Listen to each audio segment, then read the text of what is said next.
But one farmer says, seems to me there was a tea party in Boston that was illegal too.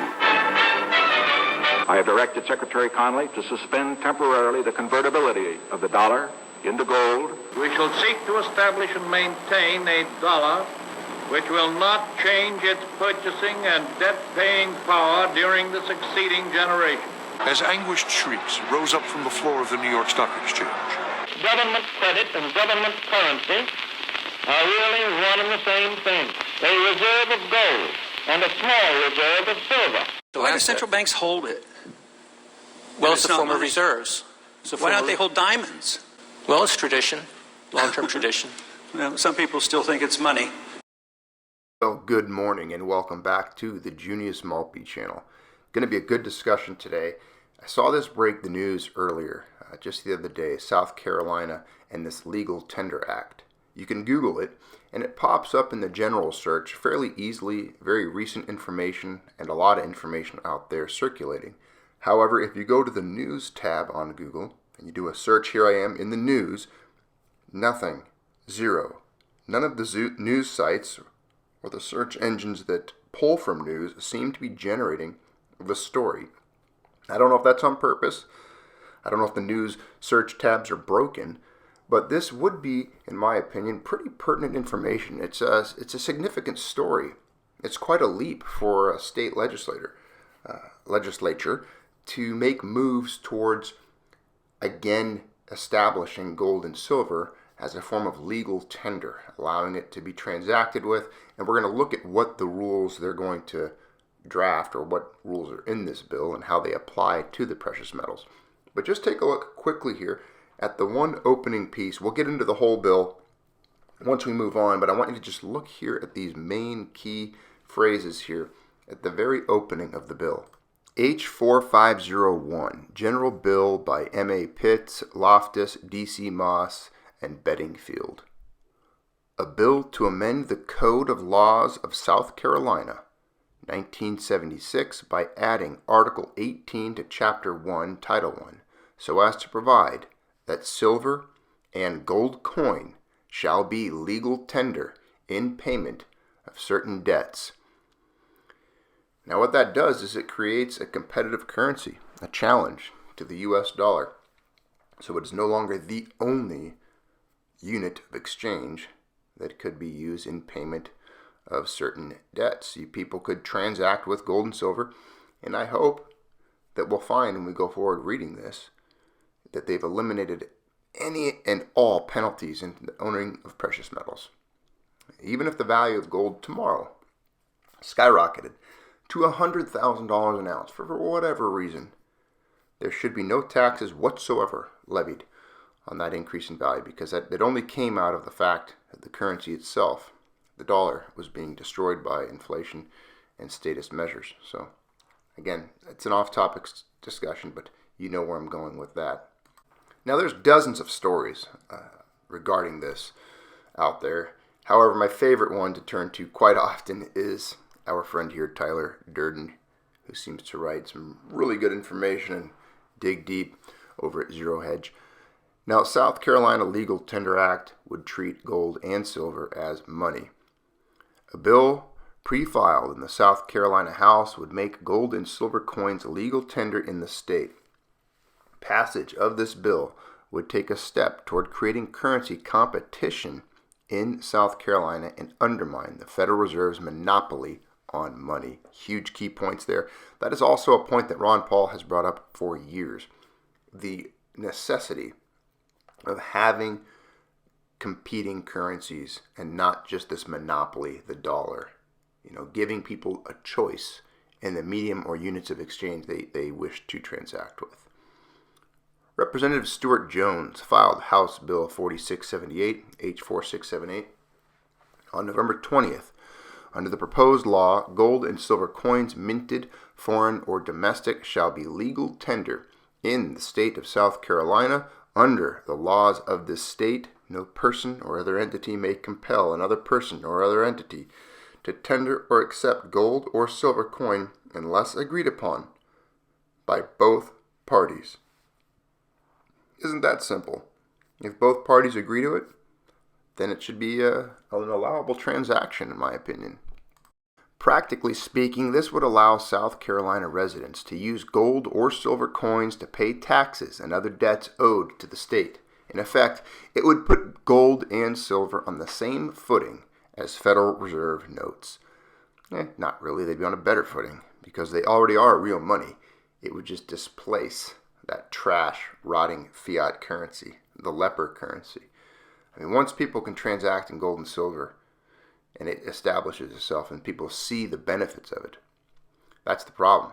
That's why the government, the statists, don't want it to be allowed to compete, because they know that it would eventually just displace their monopoly on currency issuance. If people were given the choice, we would just stop using the fiat trash.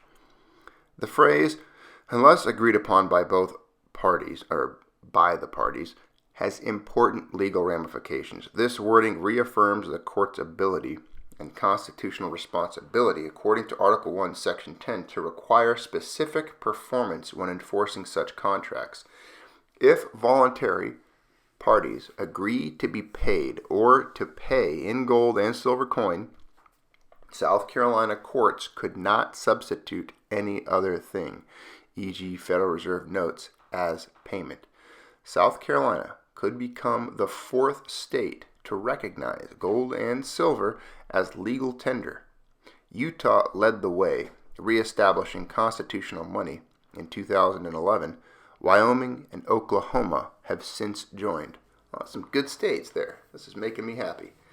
The effect has been most dramatic in Utah, where United Precious Metals Association, the UMPA, was established after the passage of the Utah Specie Legal Tender Act and the elimination of all taxes on gold and silver. UPMA offers accounts denominated in U.S. minted gold and silver dollars. The company also recently released the Utah Goldback. UPMA describes it as the first local voluntary currency to be made of a spendable, beautiful, physical gold. The South Carolina has already repealed the sales tax on gold and silver. That removed one barrier to using gold and silver in everyday transactions. Capital gains taxes are still imposed on gold and silver for state income tax purposes. After establishing gold and silver as legal tender, South Carolina should repeal capital gains tax to completely open the door to using it as money. If you could pardon me for just a moment as I grow somewhat angry and pessimistic regarding all of this news, I have to interrupt and say the problem with today, we've seen there's a list of several states that are doing this, and I slightly remember reporting on a couple of those in the past with hope and promise and optimism. However, when I look around today and I engage in conversations with people, even people who are considered to be successful, intelligent, and articulate, from all different walks and all different schools, I tend to believe that I think most people today are too damn stupid. They're absolutely wholly ignorant in the benefits of the gold and silver as being money or having competing currency. And they subscribe to this belief that if you do not use the dollar, there's something wrong with you. You have to. If you don't use the dollar, you're a criminal, or you could be ripped off. There's no legal recourse to defend you if you're using gold. Or what if it's fake? How do I know? What do I do with it? There's so many questions swirling around in their minute little brain of porridge, and they just don't get it. They can't grasp the concept. And they've later, the enemy, the other side, the statist and tyrannical forces that try to, establish control and power over the planet at all times, you got to hand it to them. They've done a hell of a job, because they briefed these people, they prepped them from the earliest ages, made their little squishy brains porridge, and really were able to indoctrinate them to be the good and obedient, subservient plebes they are today. I mean, these people the only thing they require is, mass entertainment, screen time, whether it's their reality TV shows or their sports or whatever, their trash magazines like, People Magazine or Celebrity Gossip, whatever the hell they read. and their crappy food, with no nutrients, just the garbage that they eat. And that's it, to work like rats in a cage, to be in the rat race, just running on their little hamster wheels and whatnot, like rodents. They don't question or challenge status quos or what's going on. They don't. They can't question it. It's ingrained into them to just exist as plebes, serfs, knaves, peasants.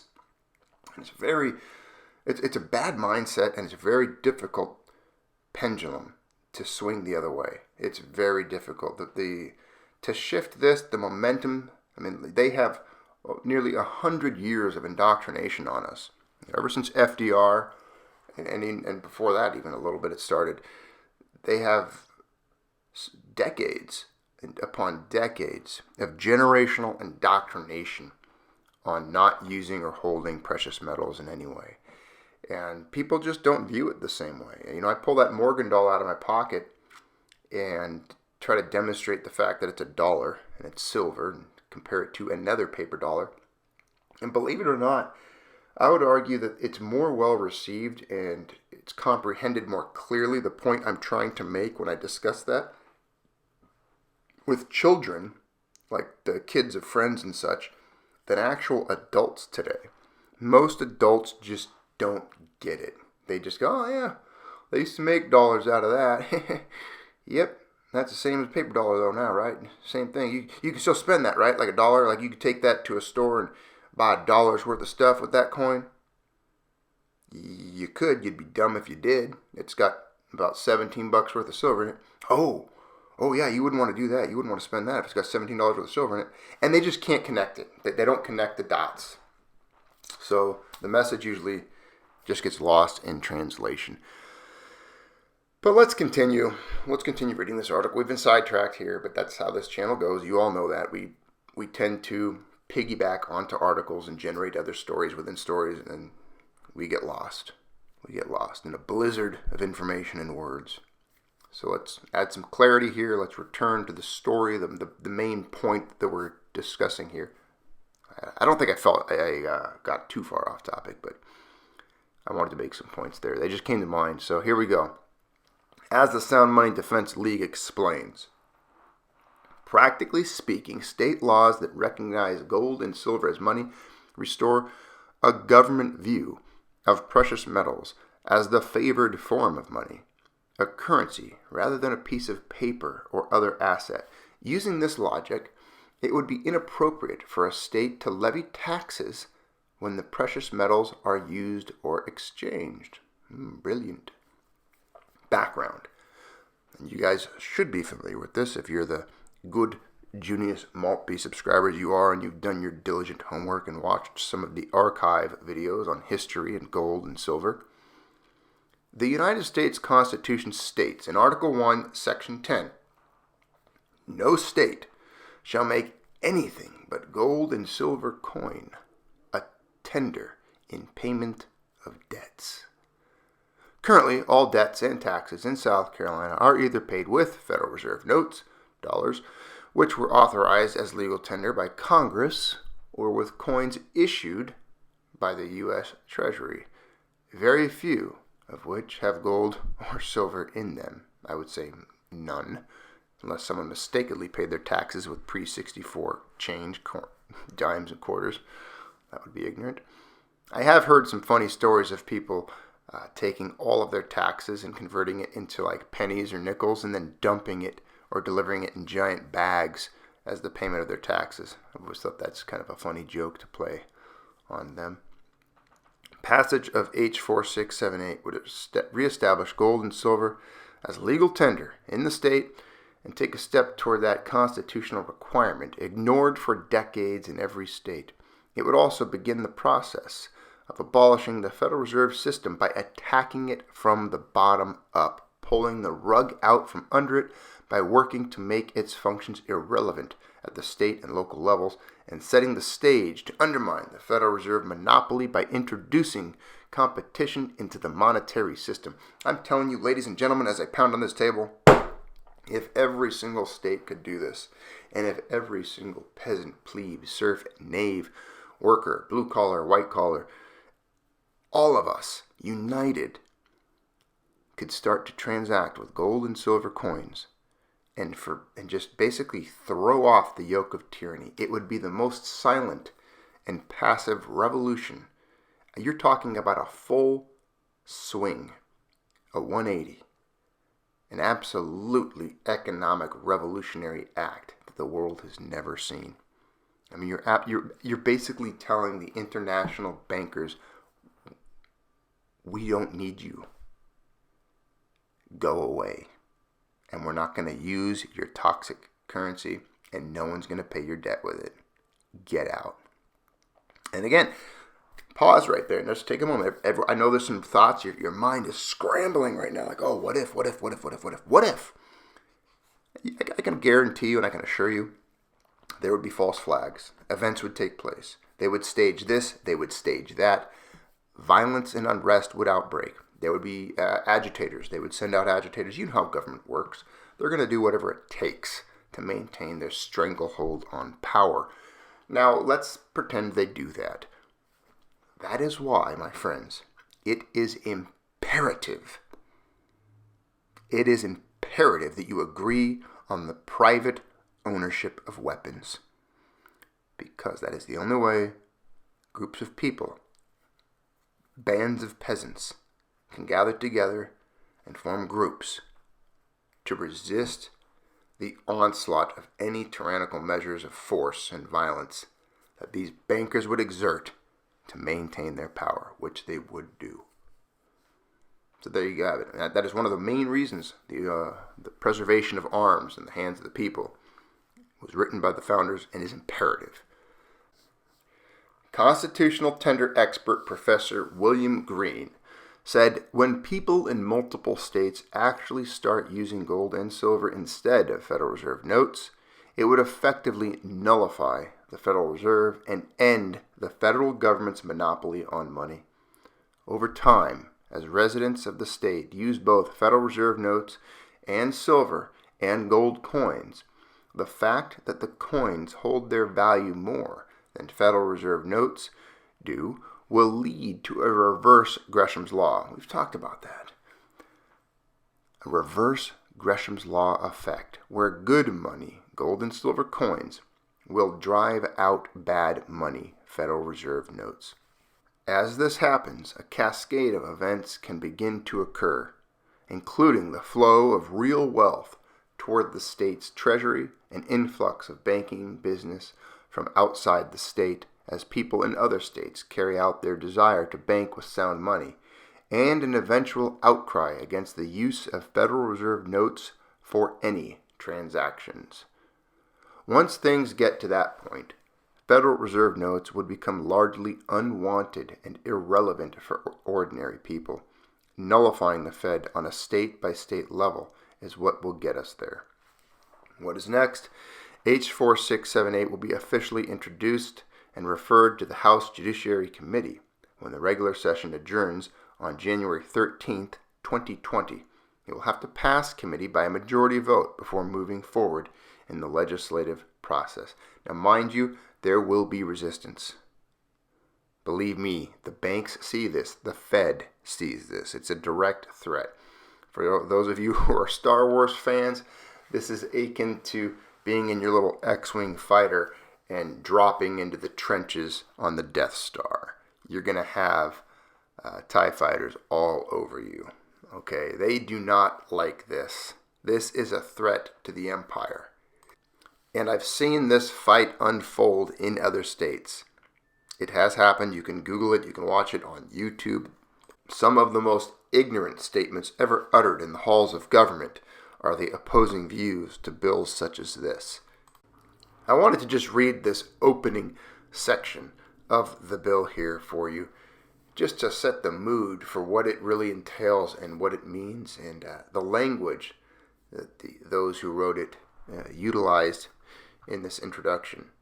Well, let's give it a quick reading, shall we? To amend the Code of Laws of South Carolina, 1976, by adding Article 18 to Chapter 1, Title 1, so as to provide that silver and gold coins shall be legal tender in payment of certain debts. Nice little opening there. Be it enacted by the General Assembly of the State of South Carolina, Section 1, Chapter 1, Title 1 of the 1976 Code is amended by adding Article 18, Gold and Silver Coin as Legal Tender. Section 1-1-1110. The South Carolina General Assembly finds and declares that the state is experiencing an economic crisis of severe magnitude caused in large part by the unconstitutional substitution of Federal Reserve notes for silver and gold coin as legal tender in this state. The General Assembly also finds and declares that immediate exercise of the power of the state of South Carolina reserved under Article 1, Section 10, Paragraph 1 of the United States Constitution and by the 10th Amendment is necessary to protect the safety, health, and welfare of the people of this state by guaranteeing to them a constitutional and economically sound monetary system.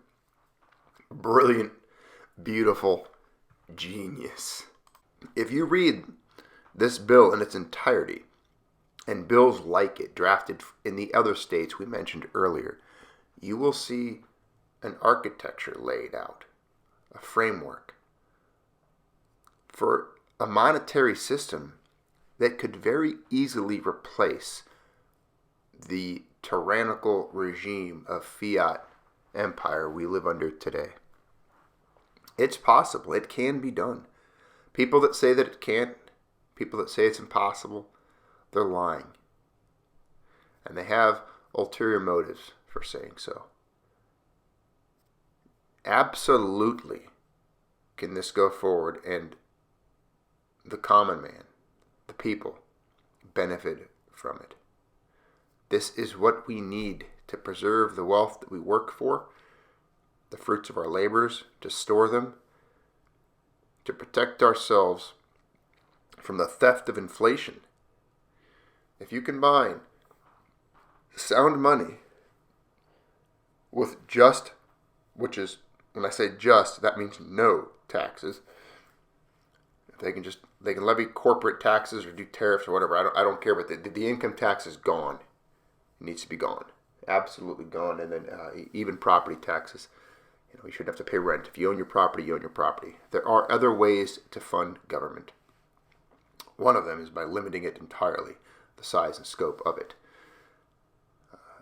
Yes, there needs to be a major change in all of the lands regarding this. And I believe it can start in America because we really are. It's the birthplace. We were one of those countries that took up arms, grabbed our rifles, and shot redcoat tyrants in the face and said, enough is enough. We're done. We're throwing your tea into the harbor. We're not paying this tax or that tax. And you're not going to rule here anymore.